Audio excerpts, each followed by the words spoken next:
Guess what? Today we're gonna fake it till we make it. You won't believe what I have in store. Let's go.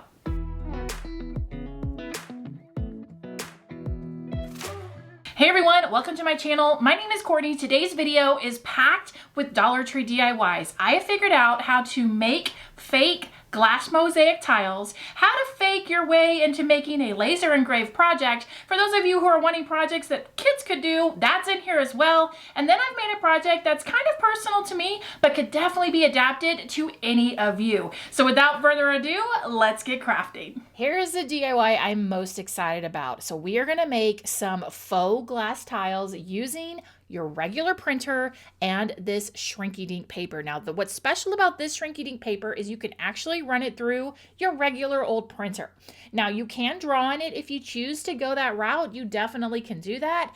But like I said, you can also create something online and then print it out. I just went to Canva, typed in Mosaic, and just printed a sheet out. It worked with my regular old crafting printer that I use. Absolutely love this. I will definitely have everything linked down below in the description box for you. Once it was printed out, I needed to trim it down. Now, I decided that I wanted all my tiles just to be square tiles, but again, you could cut this, and if you want to make it kind of mismatch, cut triangles, just want to cut it crazy, totally up to you.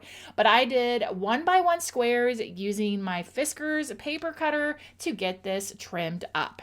With the pieces cut, it was time to plop them into the oven. So the directions for this was 329 for like 1 to 2 minutes, and then the paper has a matte side and then a shiny side. So I just filled up my cookie sheet. I did put a piece of parchment paper down, stuck it in the oven. Now I will say some of my tiles ended up having a little bit of curve to them, because here's the thing. What will happen is it'll start to shrink and curve up, and then it'll flatten itself out. That's when you need to take it out. If you leave it a little too long, it's gonna start curving the other direction. So this is one of those things you definitely need to watch. But when they were finished, I can't believe it. Like, they look like tiles. You've got a matte side and then you've got a shiny side. And I just can't even begin to think of all the possibilities. Think about reds and greens for Christmas time, making coasters and all the things. I cannot wait. I think it's going to be awesome. Making pumpkins for fall. Like, so fun to make some faux mosaic projects. Now it was time to paint this Dollar Tree tray, and all I did was paint the sides on the outside and the sides on the inside. I did not paint the base of the tray. I did paint it with this kind of corally color, but once I got the tiles in there and I grouted it, it's going to get a color change, because there was another little color I wanted to pick up in the tiles, and I just love it much better. So just stay tuned for that.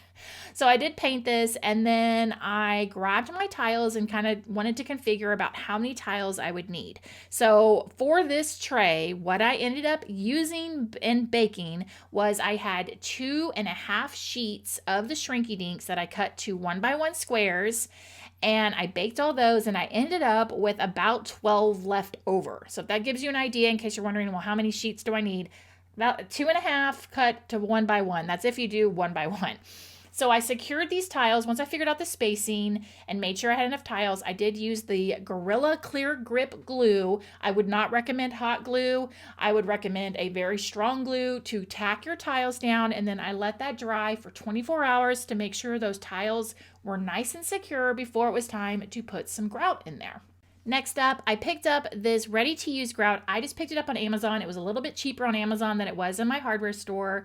And using a scraper that I had, I went and just started covering all of the tiles, making sure to push that grout in between my little cracks that I had in between each of the tiles. Then I scraped off the excess using my scraper the best I could. And from there, it was time to wipe them down. I just used a baby wipe to wipe off the extra grout. And then I did let this sit for 24 hours. Now, you could seal this if you'd like to, but I chose not to. And like I said, I changed the paint color, and here we go. This is how it turned out. I cannot believe I made a faux mosaic tray. I cannot wait to do more of these fun type projects.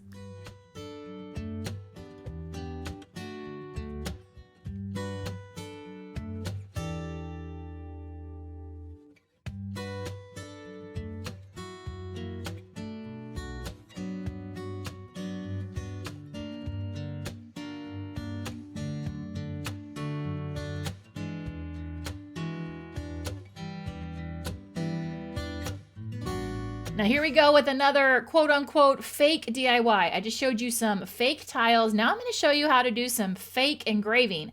How many of you have seen this sign at Dollar Tree? Well, I see it all the time. I've never really thought of something to do with it. And then I came up with this idea. I'm like, okay, let's try this and see. So what you'll need, obviously, is this sign, and then you're going to need a stencil. After doing my stencil, which was I just cut one out of my Cricut using the stencil vinyl, I feel like if you had a plastic stencil or even cut something out of cardboard, it may be a little more beneficial. But what I did was I attached my stencil to this thing, and I grabbed out my rotary tool, and I put the little silver ball attachment on there. I know it has a name. I don't know what this attachment. I think it's for grinding. I don't know, honestly. If you know what this attachment is called, please drop it in the comments because I don't really know. Anyway, so I grabbed that, attached it to my rotary tool, and I just started pressing down onto the sign. So what I saw about this sign is it would start taking off the layers, and it kind of started making it dark gray. But if you did it too long, what would happen is that dark gray would kind of go back to the light gray, and then it doesn't have that faux engraved look. So as far as pressing down, you don't have to press super hard, but you want to press down enough to where it starts to turn dark gray. Once it starts to turn dark gray, just move to another section. And like I said, the stencil vinyl did a pretty good job, but after a while it kind of ripped. That's why I was saying plastic might be better, because if your little rotary tool hits it, it's not going to kind of shred it the way it did for this sticky stencil material. And so all I did was just trace my thing, and then I pulled it off. And when you look at it, it actually looks like it's engraved in. Like it gives a whole kind of 3D depth thing. So I was kind of impressed with it. I think it turned out pretty well. Then I needed to finish this off, and to do that, I just painted some hearts on using my paint pen and attached a picture of the hubby and I just using some double-sided tape, and this project was finished. You could add a hanger to it, but if you don't have a laser and you want to get an engraved look, I think this is a very good option for you to do so.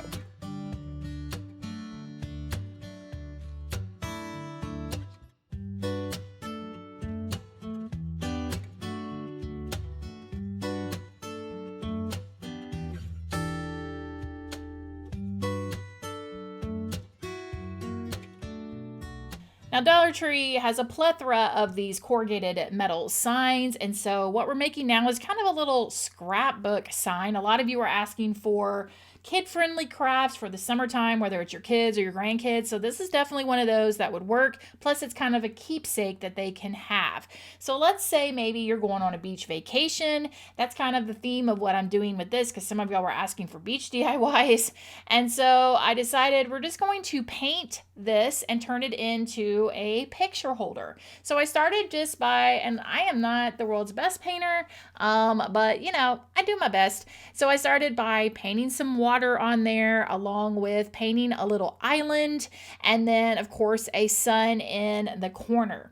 Now once it was painted and I, figured out what I was doing, I wanted to add some 3D elements. So those little wooden cutouts that you can get at Dollar Tree are great to add some things. So I added a little palm tree to my island, along with grabbing out one of the pineapples so that I could hide the clothespin that's going to be attached to this to hold the picture.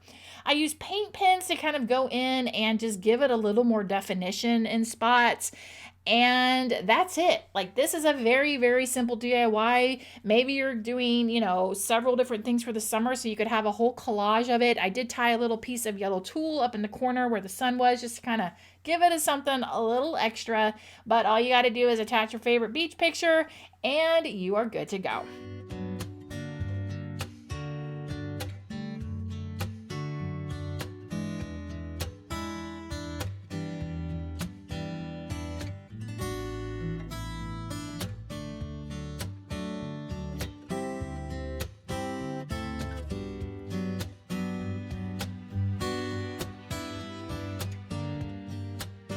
You will need to grab some jars for this next DIY. So I saw jars on TikTok that Dollar Tree had, these really cute jars. I could never find them, so I ended up picking up this 4-pack from Amazon. Now this is nothing new, it's just one of the jar kind of concepts, and you could do it for anything. Now, I'm personally doing it for weight loss, but you could do it for maybe there's a bunch of books you want to read. So you just drop all the names of the books, you pull them out of the jar. Once you've read them, you put them in the red jar. Maybe you're saving for a vacation. Maybe you need to declutter your house. Maybe you need to try new things. Like, you could do so many different variations of this jar system. But for me, like I said, it's weight loss. So one jar is going to have a label that says get lost. That is going to be for the pounds that I need to lose. I found some really cute little silicone flowers that I'll be putting in there instead of doing beads or marbles or coins. I just thought the flowers made it a little more fun. There's a sticker that says yay. That's going to be for the pounds that I have lost. Then there's another sticker that says oof. The oof is, for example, let's say you have lost 5 pounds when you go to weigh. It's saying that you gained a pound. So the oof is like, you have to take into account, like if you are strength training and you're lifting weights and you're exercising, there's a chance that that 1 pound could be like it's a difference in muscle weight or something like that. So for me, instead of, I didn't want to just, take it out of the yay and put it back into the get lost. So that's why I kind of made a middle jar oof. So it's like, oops, you kind of gained 1, and then I can pull it back out when I've lost it again. The final jar has the stars. That's a really fun one. That's the reward jar. And what I did for that is I have 12 little envelopes that I made out of cardstock. Super simple. I just cut them 4 1/4 by 4 1/4. You fold in the sides, pull up the bottom. I just use hot glue.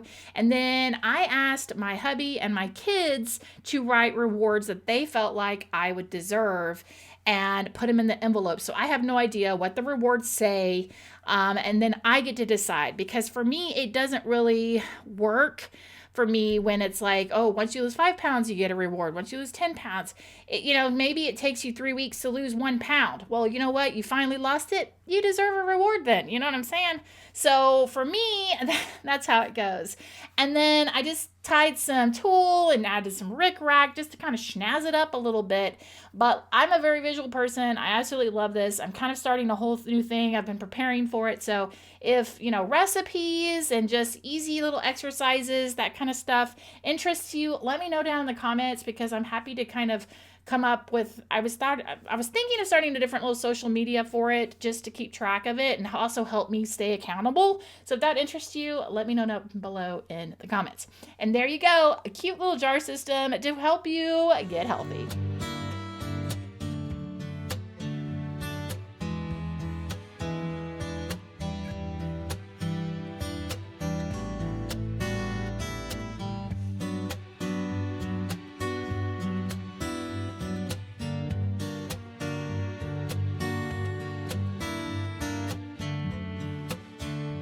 That's going to wrap up another round of Dollar Tree DIYs. Let me know down below which one of these projects was your favorite.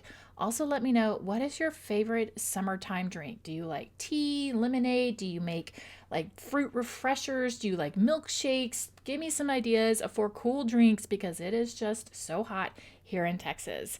Thank you so much for watching, guys. I really do appreciate it. The live craft with me night details will be emailed out soon to my weekly newsletter subscribers, along with being posted in the community tab on my YouTube channel page. Thanks so much for watching, guys. Here are some more videos you might want to check out, and I'll see you in the next one. Bye.